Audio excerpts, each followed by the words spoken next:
Picture this. You're sitting in a luxury church in downtown Chicago watching your ex-girlfriend, the woman who destroyed you 5 years ago, walk down the aisle in a $50,000 Vera Wang gown. But here's the kicker. She didn't invite you to celebrate. She invited you to humiliate you.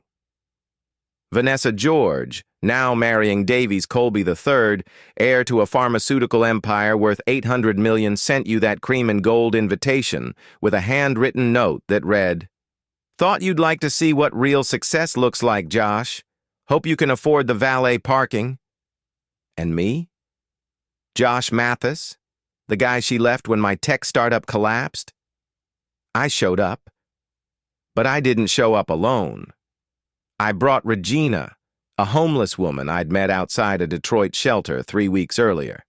And before Vanessa could say, "I do," Regina stood up in that cathedral, pointed at the bride, and screamed 6 words that shattered everything. "That's the woman who killed him!" Now, before you click away, drop a comment right now. Have you ever been invited somewhere just to be humiliated?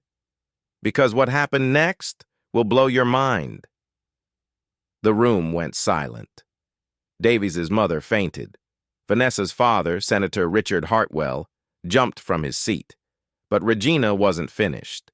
She pulled out a USB drive, yes, a homeless woman with a USB drive, and told everyone in that church that 5 years ago, Vanessa didn't just break my heart in Seattle when she left me for a wealthier man. She murdered that man. His name was Dylan Foster, a tech investor who'd given Vanessa $2 million to invest in my company right before it collapsed. When Dylan discovered Vanessa had embezzled every penny, not for my business, but for her own offshore accounts, he threatened to expose her. So she poisoned him at a gala in Portland, staged it as a heart attack, and walked away with everything. The police ruled it natural causes. Her family's political connections buried it. But Regina, she was Dylan's executive assistant. She witnessed everything. When she tried to report it, the Hartwells destroyed her career, her reputation, and her life, leaving her homeless and terrified. And me? I had no idea I'd been dating a murderer. I thought I was just a failed entrepreneur she outgrew. So why did Regina come forward now, after 5 years? And why did I bring her to this wedding? Drop "expose her" in the comments if you want the full story, because the twist gets even darker. The wedding invitation sat on his kitchen counter for 3 days before he opened it. Not because he didn't know what it said, but because he knew exactly what it meant. Josh Mathis stared at the cream-colored envelope, Vanessa's handwriting still sharp and precise after 5 years. He'd spent those years rebuilding in Chicago, trading his Seattle penthouse for a 1-bedroom apartment in Lincoln Park. The tech consultant gig paid the bills, nothing more. Have you ever received an invitation to watch someone celebrate destroying your life? His hand shook as he tore the envelope open. The card inside was expensive, thick stock, gold lettering. Mr. Josh Mathis and guest were invited to witness Vanessa George marry Davies Chen at the Fairmont Olympic Hotel. The handwritten note slipped out with it. Hope you've learned what real ambition looks like. V. Josh's jaw clenched. 5 years ago, Vanessa had walked out on him for Davies, a pharmaceutical heir whose family fortune made Josh's startup success look like pocket change. She'd introduced Josh to Dylan Foster, the investor who wrote a $2 million check for CloudSync Solutions. Then the money vanished. Dylan died in Portland, officially an accident. The company collapsed. His reputation crumbled. He'd believed he simply failed, built wrong, wasn't good enough. What would you do with that invitation? Josh set the card down, fingers trembling. His apartment felt smaller tonight. Bare walls, second-hand furniture, a life stripped to essentials. He hadn't touched a woman since Vanessa left, hadn't wanted to. That last night with her played in his mind sometimes, her body beneath his, but her eyes somewhere else, always calculating, always cold. He walked to the window, Chicago spread out below, lights cutting through October darkness. Somewhere in Seattle, Vanessa was planning her perfect day, marrying into money she'd helped herself to long before the wedding. If you've ever wanted revenge on someone who destroyed you, stay with this story. Like and subscribe. This gets wild. Josh pulled out his phone and booked a flight to Seattle. But revenge required more than just showing up. It required the perfect date. Someone Vanessa would never see coming. 3 weeks before the wedding, a consulting job in Detroit introduced him to the one person who knew more about Vanessa's crimes than he did. Josh hadn't planned to walk past the shelter. He'd finished the client meeting early, stomach too tight for dinner. The October air bit cold, steam rising from street grates, like the city breathing. A 24-hour diner glowed ahead, neon sign reflecting off wet pavement. That's when he saw her. The woman sat on the shelter steps, wearing donated clothes but holding herself like she owned the building. She was reading a newspaper, the business section. Her hands were weathered, but her nails were clean. When she looked up, her eyes were sharp. "You're Josh Mathis," she said. "CloudSync Solutions." Josh stopped. "How do you—" "I used to follow tech startups." Her voice carried an educated accent beneath street-hardened edges. "Before everything fell apart." He should have kept walking. Instead, he found himself asking, "Want coffee?" The diner smelled like grease and desperation. Regina, she told him her name over weak coffee, held her cup with both hands, absorbing warmth. Josh couldn't stop watching her, the way she made eye contact without shame, the intelligence in every word. Have you ever met someone at rock bottom who saw things clearer than anyone else? Comment below. "I know what she did to you," Regina said quietly. "I know because she did it to someone I loved first." Josh's pulse quickened. "What are you talking about?" "Vanessa George." Regina's knuckles went white around her cup. "I was a data analyst before. Dated a guy named Dylan Foster. Saw things I shouldn't have seen. Vanessa made sure I disappeared." The coffee turned to acid in Josh's stomach. "Dylan Foster died in Portland. Accident." "That's what they called it." Regina leaned forward. Their hands brushed as she reached for sugar. Josh felt electricity shoot up his arm, unexpected, unwanted. "I have proof it wasn't." When Regina said Dylan Foster's name, Josh's blood went cold. That accidental death in Portland? Regina had proof it was murder, and Vanessa had ordered it. The homeless woman across from him held evidence that could destroy Seattle's most powerful political family, if anyone would believe her. Josh ordered more coffee. Regina talked. The night stretched toward dawn while she laid out everything. Embezzlement, threats, Dylan's death, her own destruction. Her voice never wavered, but her eyes held years of pain. "Dylan sent me files the night before he died," she said. "Hidden accounts, money trails. He knew someone was coming for him. Mailed me a USB drive with everything." "Why didn't you go to the police?" Regina laughed bitterly. "Her father's a senator. Who'd believe a homeless woman accusing Seattle royalty of murder?" Josh's anger built with each word. Vanessa hadn't just stolen his money. She'd killed a man, destroyed Regina's entire life. "She didn't just steal your money," Regina said, reading his face. "She stole your future. Mine too." Their eyes locked across the cracked table. Josh felt something shift, recognition between two people who'd lost everything to the same person. Tag someone who helped you see the truth when everyone else lied. "You still have the files?" he asked. Regina nodded. She wore someone's old jacket, but when she straightened her shoulders, Josh saw the woman she'd been before. Smart, capable, proud. "I don't believe you," he said carefully, watching her reaction. Fire flashed in her eyes. "Then why are you still sitting here?" Because I want to. He paused. But I need proof. Regina pulled a battered phone from her pocket, showed him photos of documents, email screenshots, security footage timestamps. Dylan's final message. If something happens to me, Vanessa did it. Josh's hands shook as he scrolled. 5 years of questions finally had answers. Why tell me? He asked. Because you got an invitation too, didn't you? Regina's smile was sharp. To her wedding? At 4 a.m., Josh made the offer that would change everything. Come to Chicago. Help me expose her at the wedding. I'll pay for everything. Hotel, clothes, whatever you need. Not charity, partnership. Regina's hands shook as she answered. I'm in.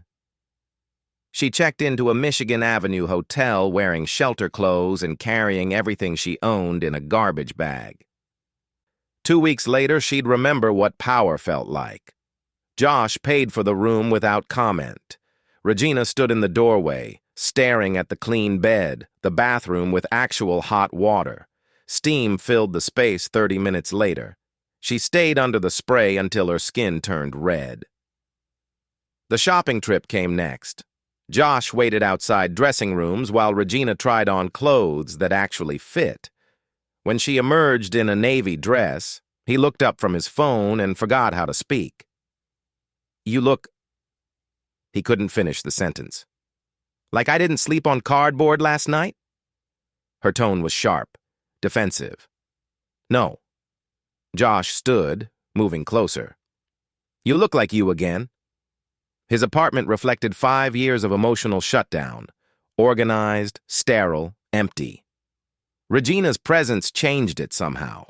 They spread documents across his kitchen table, building their case. Josh explained wedding logistics. Regina memorized guests, relationships, power dynamics. Have you ever had someone help you stand back up? Share your story below. I can't accept all this, Regina said one evening, gesturing at the hotel, the clothes, the food. It's business, Josh replied. Too quickly. Right, business. She didn't believe him. Neither did he. The night before they finalized plans, something shifted. Regina reached past him for a document and Josh caught her perfume, jasmine and rain. His breath stopped. She froze too, hand on his chest. Josh. I know, he said. Didn't move. Her fingers curled into his shirt. They stood there, breathing the same air, both terrified of what came next. This is stupid, Regina whispered. Completely. Josh's voice was rough. She pulled back. He let her go. But something had changed. The space between them felt charged now, dangerous. Later, Regina broke down. I forgot what it felt like to be clean. Josh's chest tightened. I forgot what it felt like to care about something. The night before the wedding, they finalized the plan over wine in his apartment. But when Regina leaned closer to review documents, Josh caught her perfume, jasmine and rain, and suddenly the wedding wasn't the only thing he was thinking about. The night before you destroy someone's life is when you're most honest about your own. Wine loosened their tongues. Josh talked about loving Vanessa, really loving her, before realizing she'd never loved him back. Regina described finding Dylan's body, knowing it wasn't an accident, watching police write it off anyway. We're using revenge to avoid dealing with the real pain, Regina said softly. Yeah. Josh refilled her glass. We are. They sat close on the couch, reviewing the timeline one last time. His hand rested on her knee while pointing at documents. She leaned into his space. Heat built between them, urgent, undeniable. We should get some rest, Josh said. Neither moved. Regina's hand touched his face. This is a bad idea. The worst, he agreed, pulling her closer. The kiss tasted like wine and years of loneliness. Desperate, hungry. Regina's fingers tangled in his hair. Josh's hands found her waist, pulling her onto his lap. Clothes disappeared with trembling hands, her shirt, his belt, everything in the way. Ever done something you knew was wrong but felt absolutely necessary? Tell me in the comments. "This is a bad idea," she whispered against his mouth. "The worst," he agreed, carrying her to his bedroom. They didn't make love. They took comfort from each other, raw, emotionally charged, neither speaking, just breathing, touching, trying to forget tomorrow existed. Regina cried during. Josh held her after, face buried in her hair. Neither said the words building in their chests. Neither acknowledged this might be goodbye. Dawn crept through the windows. Regina woke first, Josh's arm across her waist. The wedding was in 8 hours. She watched him sleep, memorizing his face. She was falling for him, and after today, he might hate her for what she was about to do. She woke at dawn in his bed, his arm across her waist. The wedding was in 8 hours. As she watched him sleep, Regina realized with terrifying clarity this wasn't just about revenge anymore. She was falling for him, and after today, he might hate her for what she was about to do. They drove to Seattle in silence, both knowing that by sunset, either Vanessa would be destroyed or they would be.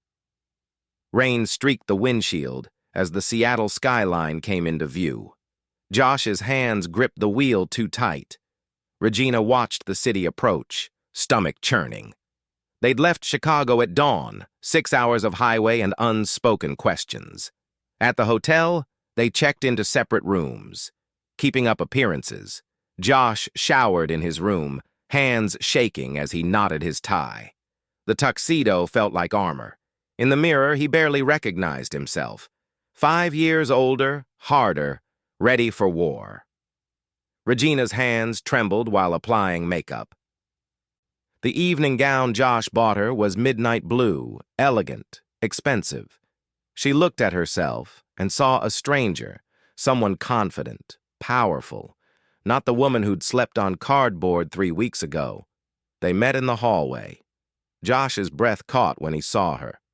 "You're stunning," he said, voice rough. Regina straightened his bow tie, fingers lingering on his collar. "You clean up okay yourself?" The elevator ride down felt eternal, bodies close, breathing shallow. Josh started to say something. "After this is over, let's survive first," Regina interrupted. "Would you trust someone you just met with your biggest secret?" Comment below. Josh's phone buzzed. A text from Vanessa's mother, someone he'd once considered family. "Please don't come. You'll only embarrass yourself." Then his pocket felt wrong. The USB drive with evidence gone. "What's wrong?" Regina saw his face change. "The drive. It's missing." Panic tightened his chest. "Someone knew. Someone—" Regina pulled a second USB from her purse. "I made backups." "Why didn't you tell me?" "Because trusting people got me homeless. Preparing kept me alive." Josh wanted to kiss her, wanted to turn around and drive back to Chicago and forget revenge existed. But the hotel valet was already opening her door. As they pulled up to the Fairmont Olympic Hotel, they saw security checking names against a list. Vanessa was screening guests. Their names would trigger alerts. Josh squeezed Regina's hand. Too late to turn back. She squeezed back. "Who said I wanted to?" The security guard looked at the guest list, then at Josh's face, and reached for his radio. But Regina did something brilliant. "We're with Stellar Events," she said smoothly, flashing a smile. "Backup catering staff. The coordinator sent us ahead to check final setup." Josh held his breath. The guard frowned. Regina leaned closer. "Look, I've got 3 kids at home, and if I mess up this gig, I'm fired. Please, just let us verify the champagne tower placement." The guard waved them through. Josh's pulse hammered as they entered the ballroom. Crystal chandeliers threw rainbows across white roses everywhere. Hundreds of them. Vanessa stood near the altar in custom Vera Wang, diamonds at her throat, greeting guests like royalty. Her father, the senator, held court with wealthy donors and political allies. The groom, Davies, looked genuinely happy, oblivious. Have you ever confronted someone who destroyed you? How did it feel? Share below. Coat closet, Regina hissed, spotting Vanessa's security chief scanning the crowd. Former FBI, according to their research. They ducked inside. Dark, close. Regina's hand covered Josh's mouth to quiet his breathing. His body responded despite everything. Her curves pressed against him, her perfume surrounding him. "Focus," she whispered. "We can't afford distractions." "You're the biggest distraction I've ever had." Through the closet slats, they watched guests arrive. Then Regina went rigid. "That's Dylan's brother, over there." Josh looked, a man in his 30s watching Vanessa with cold fury. "We're not the only ones seeking justice," Regina breathed. That's when Vanessa spotted Josh across the ballroom. Her champagne glass stopped halfway to her lips. Terror flashed across her face before she masked it with a smile. She whispered something to Davies, who looked confused. Then she walked straight toward them through the crowd, smile fixed perfectly. Before Josh could react, she kissed his cheek and whispered in his ear, "You brought a homeless woman as your date? How pathetic. Security will escort you out after the ceremony. Enjoy the show." She didn't know Regina was recording everything. They let Vanessa think she'd won, right up until the minister asked if anyone objected to this marriage. Josh and Regina sat in the back row. The ceremony began. Music swelled. Vanessa walked down the aisle on her father's arm, playing the perfect bride. Davies stood at the altar, eyes wet with emotion. The minister's voice carried through the silent room. "Dearly beloved, we are gathered here." Regina's hand found Josh's, squeezing. His palms were sweating. The minister droned on about love and commitment and forever. Josh wanted to laugh or scream. "If anyone objects to this union, speak now or forever hold your peace." Josh stood. His legs shook, but his voice came out strong. "I object." Every head turned. Gasps rippled through the crowd. Vanessa's face drained of color. Davies stood frozen mid-vow. "What would you do if you discovered your wedding was built on lies? Comment your reaction." "I object because this marriage is built on murder and theft." "He's insane," Vanessa said immediately. "Unstable ex who can't move on. Security. I have proof." Regina stood, tablet in hand. The senator moved to shut them down, but Davies raised his hand. "Wait." Regina's fingers flew across the screen. Dylan Foster's final email appeared on her tablet. She read it aloud. "If something happens to me..." Vanessa did it. Then security footage from Portland. Dylan's supposed accident that wasn't accidental at all. Finally, audio. Vanessa's voice, crystal clear. "Handle it, permanently." Chaos erupted. Guests pulled out phones recording everything. Media representatives stood, smelling blood. The senator barked orders, but nobody listened. Davies stared at Vanessa like seeing a stranger. "Tell me this isn't real." "Davies, don't be stupid. She's just a homeless..." "Don't!" Davies cut her off. "Don't finish that sentence." As security closed in on Josh and Regina, Davies did something unexpected. He stepped between them and his bride, voice shaking. "Show me everything. If this is true, there won't be a wedding." Vanessa's mask finally cracked. "Davies, don't be stupid. She's just a homeless..." "Don't!" He cut her off, looking at her like seeing a stranger. "Don't finish that sentence." Nothing destroys a perfect wedding faster than watching the bride arrested in her Vera Wang. Davies insisted on seeing everything. Regina pulled up financial records showing money trails from Josh's company to offshore accounts Vanessa controlled. Dylan's investigation notes, timestamps proving she'd ordered the hit. FBI agents arrived. Dylan's brother had called them the moment Josh stood up. They'd been waiting for exactly this. Vanessa tried to run, kicked off her heels, and bolted for the kitchen exit. 2 agents caught her at the service entrance. Her father screamed about immunity, political connections, lawyers. None of it mattered. The handcuffs clicked around Vanessa's wrists, over her wedding dress. Bridesmaids sobbed in the corner. Wedding guests filmed everything, already posting to social media. The senator was being questioned separately, his political career crumbling in real time. Ever achieved something you wanted but felt empty after? Share your experience. Josh and Regina found a quiet corner during the chaos, his forehead pressed against hers. They breathed together. "We did it," she whispered.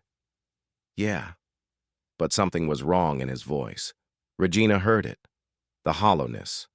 Victory should feel better than this. Josh had dreamed of this moment for 5 years. Now it was here, and all he felt was empty. Davies approached them, face destroyed. "I'm sorry. I didn't know." "You were just another mark to her," Josh said quietly. "We should go," Regina said. "Yeah. Let's get out of here." The drive back to the hotel was silent. Josh dropped Regina at her room. They stood in the doorway, awkward. "Thank you for everything," he said. Formal, distant. Regina's heart sank. He was already pulling away. She stood in her hotel room alone, still in the evening gown, and realized the worst thing about revenge.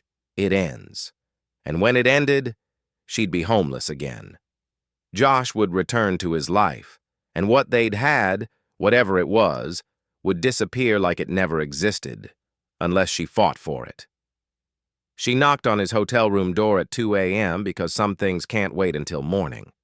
Regina couldn't sleep, couldn't stop thinking about the look on Josh's face when he'd said goodbye. She threw on the hotel robe and walked barefoot down the hall. Josh answered on the second knock, still dressed, shirt untucked.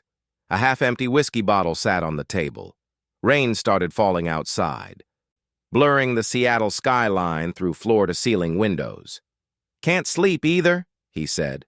Regina stepped inside. "We need to talk." "About what happens next?" Josh poured another drink. "You go back to Detroit. I go back to Chicago. We got what we wanted." "Did we?" Regina's voice shook. "Because you look miserable." "I destroyed Vanessa. That was the plan. Was I just part of your revenge plan?" "You know you weren't." "Then what am I to you? Have you ever risked everything on someone new? Tell me how it went." Josh set down his glass. "I don't know how to do this." "Do what?" "Care about someone again. Trust someone again." Regina crossed the room. Her hands framed his face. "Then let me show you." The kiss was angry, desperate. Josh backed her against the wall. Clothes disappeared urgently, her robe, his shirt, everything between them.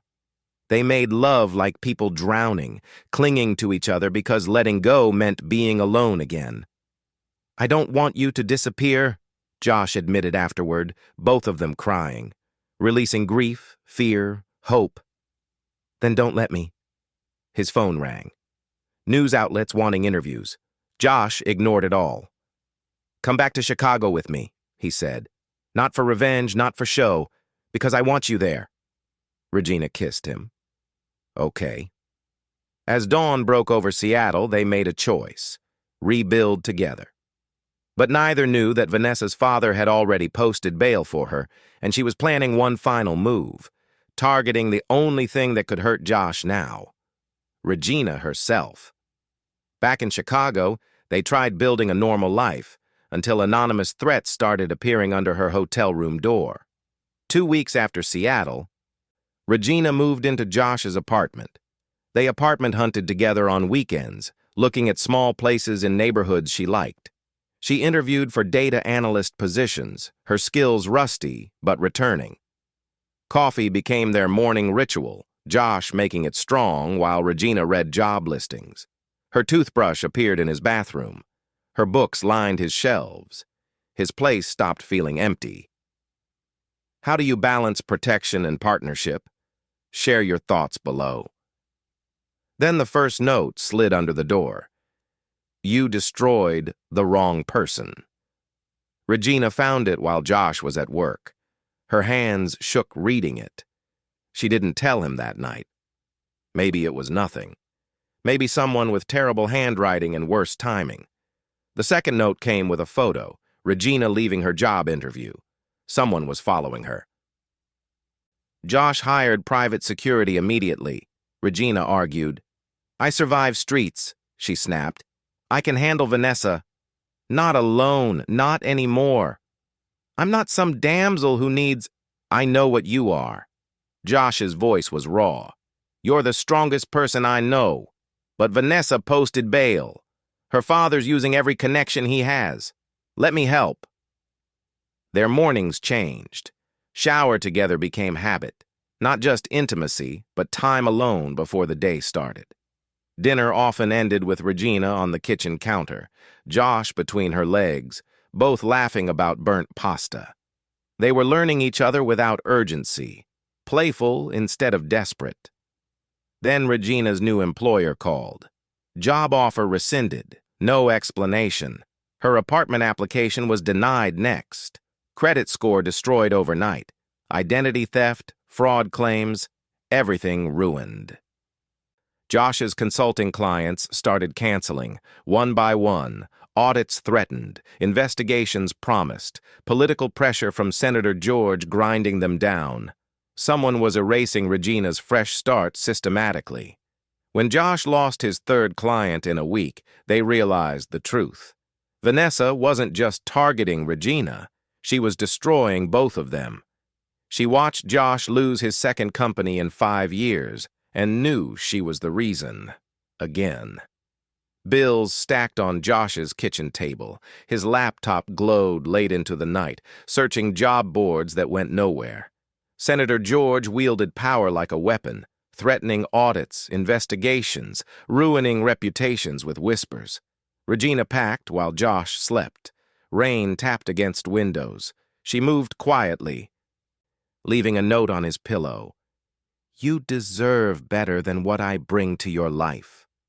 Have you ever pushed someone away because you thought you were protecting them? How did it end? Josh woke to an empty apartment. The note felt like a knife to his chest.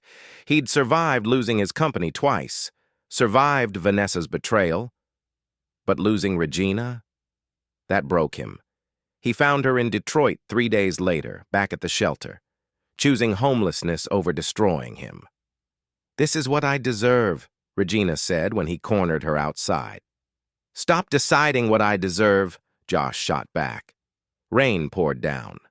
Other homeless people watched them argue on the sidewalk. You're losing everything because of me, Regina's voice cracked. Again, I won't let that happen. You don't get to make that choice alone. Watch me. Josh grabbed her shoulders. I lost a company. So what? I lost money, who cares? But losing you? That actually destroys me. Regina cried. Josh cried. They stood in the rain, both soaked, both broken. A black car pulled up. Davies emerged, carrying an envelope. I have something you need to see, he said. Vanessa didn't just steal from Josh, she embezzled from my family too. And my lawyers just found evidence that destroys her father's entire political career. Want revenge? Real revenge? Work with me. The man whose wedding they ruined became their most powerful ally, because Vanessa's greatest mistake was underestimating his integrity. Davies brought them to his lawyer's office. Evidence covered every wall. Financial records, political bribes, corruption spanning years.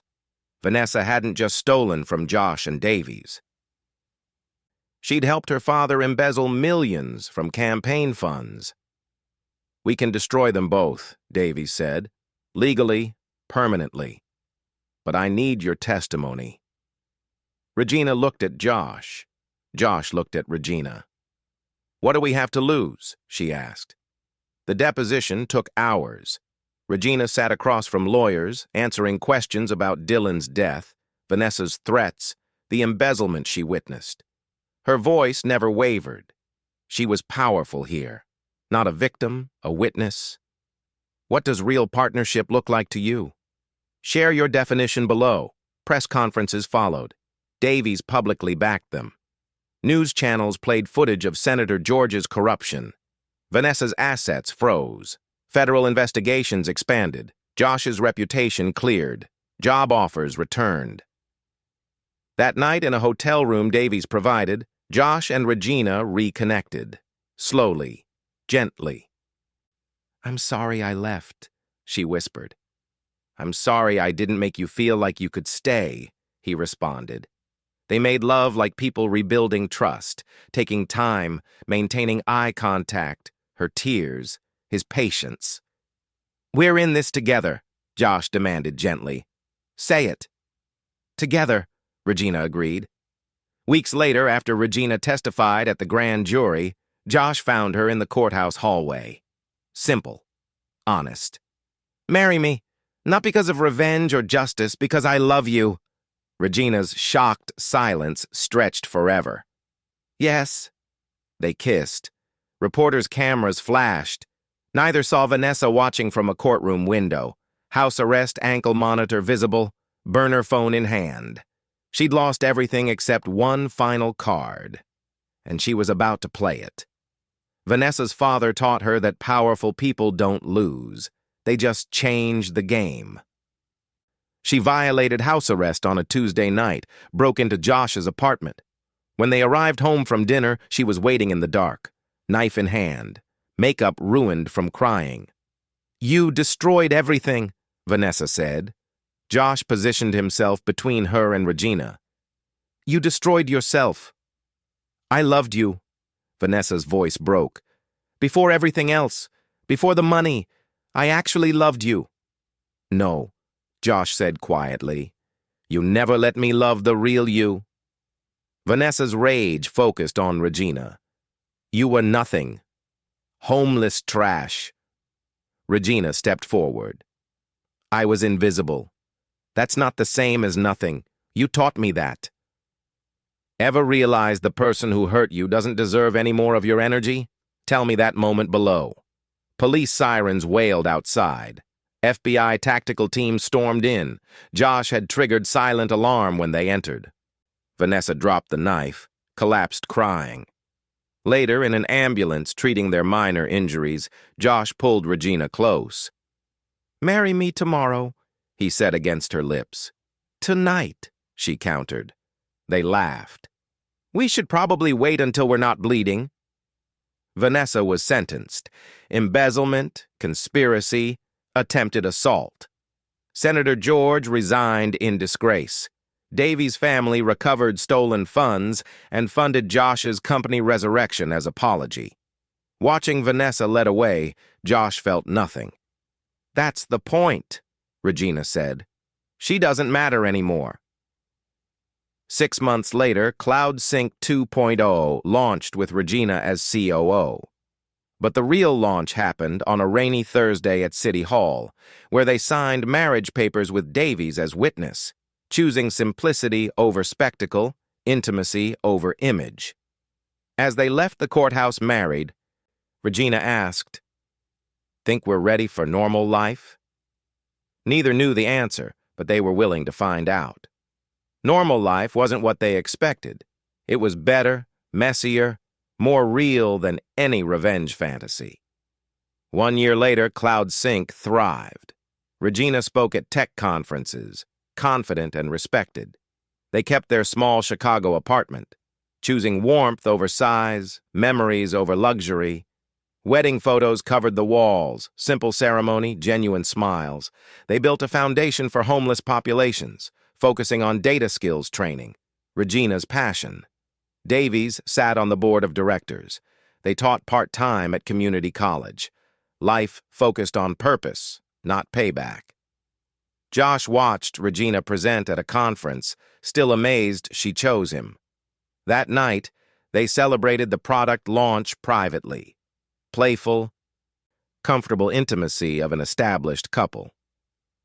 "Remember when you brought me to that wedding?" Regina teased. Best idea I ever had, Josh grinned. They made love with laughter mixed with passion. Deep connection. Then Regina went quiet. I'm pregnant. Josh's joy was instant. We're ready. We're ready, she agreed. They visited Dylan Foster's grave together the next week, honored the man whose death revealed truth. Regina cried. Josh held her. They promised to name the baby Dylan if it was a boy. Evening on their small balcony, Chicago sunset. Simple wine for him, water for her hand on her growing belly, his hand over hers. We made it, she said. We made it, he confirmed. City lights came on below. Future uncertain but together. So that's the story of how a ruined wedding became a rebuilt life. If revenge taught them anything, it's that the best retaliation is living well.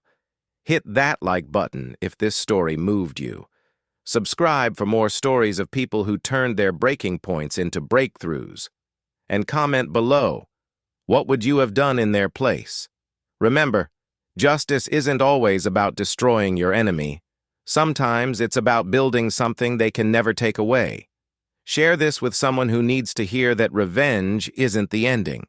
It's sometimes just the beginning of finding what really matters.